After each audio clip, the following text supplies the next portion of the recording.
What's up guys, Chef Cavalier, ATHLEAN-X.com. So you want to get bigger and stronger? It's actually really, really simple. There's only one way to do it, and I suggest you go talk to this guy. Listen, dude, I got some goodies in here right here for you. This is what I use.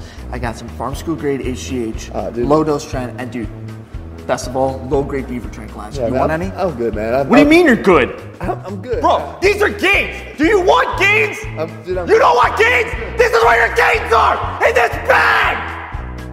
Actually, he might make you think that that's the only way for you to get bigger and stronger, but there's a hell of a lot more ways to do this, especially if you apply a science to what it is that you're doing. And guys, that's what I want to make sure I do here for you today, because it's as simple as two words, progressive overload, but how we define that and the ways we get there is what matters. And a lot of people will make you believe that the only way to progressively overload and get stronger and bigger is to just simply add weight to the bar. That is not all the options you have here. I'm going to show you guys so many more ways to do this that will help you to have a better understanding and therefore have a better game plan for getting there faster. All right, so the first thing you need to do is you need to be willing to define your specific goals, right? Don't just lump them together, strength and size, because we know that they are different. Creating muscle growth can take us down different paths. We can introduce light weights and do them for much higher reps and still get muscle growth, whereas it wouldn't really affect our strength levels. And likewise, we can pursue strength, which might limit the number of progressive overload options we have, but it doesn't necessarily mean that we're going to get size increases, especially if we're past the stage of newbie gains. So be willing to define what it is you're trying to chase, and it's okay if you're trying to chase both. Just understand that there might be different ways to get to each of them more efficiently. And on that note, guys, step 2 here is to realize that not all of the techniques that I'm going to show you here are going to work optimally for every exercise. And for that reason, I'm going to pit 2 entirely different exercises against each other to showcase the strengths and weaknesses. We'll take a simple exercise here like the dumbbell curl, and we'll put it head-to-head up with, let's say, a heavy compound movement like the deadlift. And realize that each of those is going to provide us with a lot of similarities in how we can create progressive overload, but also some important unique differences. All right, so with lots to cover here, guys, let's get started right off with the most obvious way to create progressive overload, and that's simply adding more weight to the exercise that you're performing. So if it's the curl, increasing the weight of the dumbbells that you're curling is going to increase the strength of your biceps on that exercise. And we know, again, that it doesn't just apply to this variation of the curl. A lot of times strength is generalized. It will occur through other variations. Even if we broke out a barbell, we would see some increases in strength that carry over. But the principle itself also applies here to our compound lift, right? Simply adding more weight to the end of this barbell and performing a deadlift is going to increase my strength. As I'm able to do heavier and heavier weights, my strength is increasing. It's important to note here, guys, that it's not just relative to your 1 rep max. Matter of fact, a lot of guys won't even ever touch their 1 rep max unless they're competing. It can apply to a 3 rep, a 4 rep, a 5 rep, even higher rep levels. As you're able to do more weight at those levels, you are getting stronger. The important point is that you're progressively adding more weight to the bar at any given rep range, therefore increasing your strength. All right, so the next one here is actually a bit controversial because I feel like people throw this word around as if it's the holy grail of training, and that's volume. Simply increasing volume doesn't necessarily mean progressive overload, because I could just increase a bunch of junk volume, low effort, low intensity volume, and not necessarily see any increase in gains in strength or muscle mass. That being said, if we're going to take an example like this, where we have 5 sets of 3 done with a sufficient intensity of 85%, you would see that I will have lifted a certain amount of weight by the time that workout is over.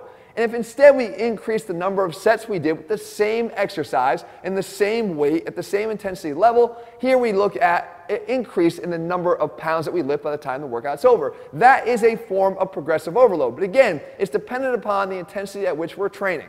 With that being said, guys, I got more to say on that in point number 3. And that point is in the realm of strength training prescription. When we're talking about intensity, we're talking about a percentage of the lift that we're performing. That being said, I also like to make sure that we point out simply effort level. How hard are you trying? If you're looking to create a progressive overload, take whatever effort you provided last time and do more the next time. In other words, look at this curl. If you look like this when you're curling, I'm sorry, but there's no opportunity here for you to really push yourself and create any substantial growth, certainly not in any significant way when it comes to progressive overload. What you need to do is you need to start pushing more. You need to start putting more effort into what you do. This is an example of what it would look like. There's more effort being performed here. I think if you did nothing else but simply up the effort level of the exercises you're performing, you would find an amazing opportunity to add both more strength because you'd be more focused on the thing you're doing, and more size because you'd be putting more into what you're doing, and in both cases, see gains. All right, so the next one here actually doesn't have anything to do with the weight that you're lifting, but more so the time that you're resting in between sets. You see, your inter-set rest period can actually be a great opportunity for you to create overload by simply decreasing it. See, if you took protocol 1 here, you just did a 5x3 at a certain level of intensity that is going to remain consistent between protocols, and you added 4 minutes of rest between sets, this total workout would take you 18.5 minutes. If, on the other hand, in protocol 2 here, you decrease that inter-set rest period by just 1 minute to 3 minutes, you see that the total time of the workout would be just 14.5 minutes. You saved 4 minutes. However, your output was the same. For you to create that same output in a shorter period of time is going to be a heightened demand on the muscles that created that output. There is more stress being applied to you and your body, and therefore a progressive overload, and we didn't even have to touch the weights that were on the bar. We just had to manipulate how long we were resting in between those sets. All right, method number 5 for creating more progressive overload in your workouts is simply to increase the range of motion of the exercises that you're doing. Now, how does that work? It's not always a given that that's going to actually create any increased overload. Why? If I were to do a tricep kickback, I've talked about before, bringing your arm up closer to your chin on a tricep kickback before you kick it back is doing nothing to increase the demand on the triceps. If anything, it's actually just increasing the demand on the biceps. So that means nothing is actually being achieved here. But if the exercise itself is being preserved, then more range of motion means that the weight has to travel a longer distance, meaning that more work is done and you're creating an opportunity for overload. If we took the curl, for example, what we would do here is something called a 1.5 rep curl. So if I take the weight from point A to point B, from the bottom to the top, instead of just stopping there, if I go back down halfway to point C, and then I come back up to the top, every single repetition has now become 1.5. There is more work being done on every rep than there was at a single up and down. If we were to apply this to a deadlift, the best way to do it would be with a deficit deadlift, simply standing on top of something to create a longer range of motion for that bar. You can see here on a standard deadlift that the bar sits about 8.5 inches off the floor. For me, when I get it to the top, it's traveled a total of 28 inches. That gives us a displacement of that bar. If I simply stand on top of a 2-inch plate and perform the same lift, that displacement has increased, right? I have to overcome the additional 2 inches. What that does is I've had to move this bar an additional 10% or more to perform the same exercise. That is a form of increased overload. Even though the weight stayed the same, the travel was longer, the work performed was more. That's a way that you can actually progressively overload this exercise, again, without having to change the weight at all. All right, with method number 6, we actually now can impact the range of motion without changing or adding any range of motion at all. All we have to do is increase the effectiveness of the range of motion we're training in. And that's where accommodating resistance and strength curves matter. So if you look at this dumbbell curl, we realize that the dumbbell itself provides a level of resistance that's toughest in the middle of the exercise. Whereas if we use the band, we know that the bands get most difficult at the top of the exercise. Well, if we actually combine the two like you see here, we're actually now increasing the effectiveness throughout more of the range of motion, right? We're loading it in the middle and still loading it at the end because we're overlapping the two. That is going to create an opportunity here for progressive overload. We can also do the same thing here with a deadlift.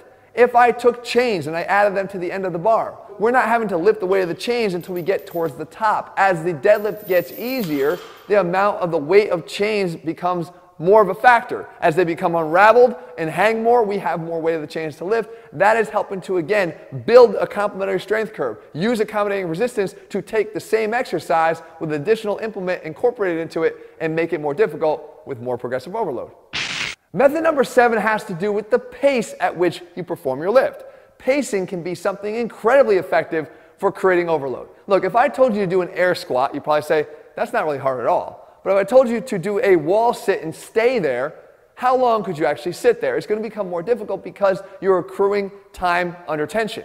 Well, I can incorporate a pause into any lift I do, but we can apply it to the two that we're focusing on in this video. And that is, firstly, with the dumbbell curl. If I simply paused in the middle, the hardest portion of the range of motion, we can make this curl more difficult. Simply bring it up, pause, then come to the top, come all the way down and repeat. That is going to increase the time that we are feeling that tension on every single repetition, make it more difficult, and create more overload than had we just done it in a standard up-down fashion. With a deadlift, we have the same opportunity here. We can do a pause deadlift.